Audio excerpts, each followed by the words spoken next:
একজন সমকামী ব্যক্তি দুইজন শিক্ষকের মাথা কেটে ফুটবল খেলার হুমকি দেয়, হাতে ছুরি নিয়ে ঘোরে, প্রকাশ্যে অস্ত্র বানানোর টিউটোরিয়াল দেয়। মামলা হওয়ার পরেও তার বিরুদ্ধে কোনো কার্যকর পদক্ষেপ নেওয়া হয়নি, বরং বামপন্থী নাস্তিকরা তার পক্ষে দাঁড়িয়েছে। সেটা নাকি তার অধিকার। কয়েকদিন আগে এক সমকামী যুবক সাফওয়ান চৌধুরী রেবিল, এই যুবক সে একটা প্রাইভেট ভার্সিটির ছাত্র। সে প্রকাশ্যে স্ট্যাটাস দেয় ফেসবুকে। এই স্ট্যাটাসে সে একটা পিকচার দেয়, সেখানে দেখা যায় ডক্টর সরোয়ার হোসাইন এবং পরিচিত মুখ আসিফ মাহতাব উৎস, এই দুইজনের মাথা কেটে ফুটবল খেলছি। প্রকাশ্যে হুমকি দিয়ে সে এই ছবিটা দেয়, স্ট্যাটাস দেয়। সে এই ছবি দিয়ে সে লিখেছে যে সে এদের মাথা নিয়ে ফুটবল খেলতে চায়। এই ঘটনা ভাইরাল হওয়ার পরও প্রশাসনের পক্ষ থেকে তাকে গ্রেপ্তারের জন্য কোনো উদ্যোগ গ্রহণ করা হয়নি।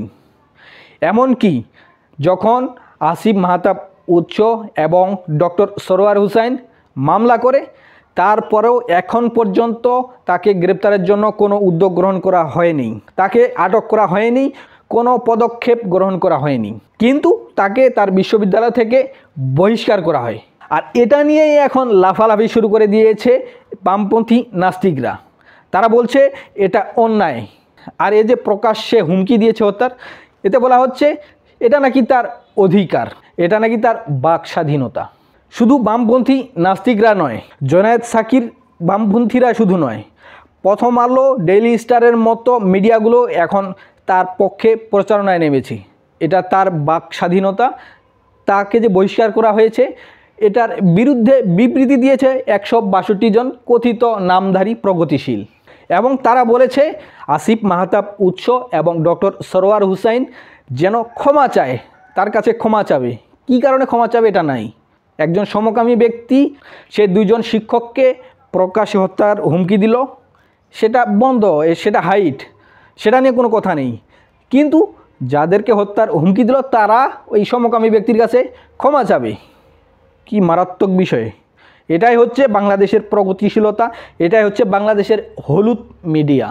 আচ্ছা, এই সমকামী ব্যক্তি যে এই দুইজন শিক্ষকের বিরুদ্ধে এরকম একটা কাজ করলো, এখন যদি বাংলাদেশের কোনো মুসলমান তার রাগকে কন্ট্রোল করতে না পেরে কোনো একটা স্ট্যাটাস দেয় যে তাকে হত্যা করতে হবে বা তার বিরুদ্ধে শাস্তি দিতে হবে, তাহলে কি অবস্থা হয়ে যেত? পুরো মিডিয়া তোলপাড় হয়ে যেত, পুলিশ এসে তাকে ধরে নিয়ে যেত, বিশাল মানববন্ধন সমাবেশ, সারা বাংলাদেশে বক্তৃতা বিবৃতি দিয়ে ফেটে যেত না? কিন্তু দুইজন স্বনামধন্য ব্যক্তি, দুইজন স্বনামধন্য শিক্ষক 24-এর গণঅভ্যুত্থানে যিনি নেতৃত্ব দিয়েছেন, সরাসরি রাস্তায় দাঁড়িয়েছেন, আসিফ মাহতাব উৎস, ডক্টর সরোয়ার হোসেনের মতো ব্যক্তিরা, যারা স্বৈরাচার শেখ হাসিনাকে তাড়াতে অগ্রণী ভূমিকা পালন করেছে, তাদেরকে হত্যার হুমকি দিয়েছে। কোনো পদক্ষেপ নেই, প্রশাসনের কোনো উদ্যোগ নেই। সমস্ত মিডিয়া, বামপন্থী, নাস্তিক, সমস্ত সেকুলার সমাজ এক হয়ে গেছে। এটাই নতুন বাংলাদেশ। সেই সমকামীকে যে বিশ্ববিদ্যালয় থেকে বহিষ্কার করা হয়েছে শুধু এ কাণ্ডের জন্য নয়, তার বিরুদ্ধে আরও ভয়ানক অভিযোগ আছে। সে বিশ্ববিদ্যালয়ের শৃঙ্খলা, নিয়ম সব কিছু ভঙ্গ করেছে।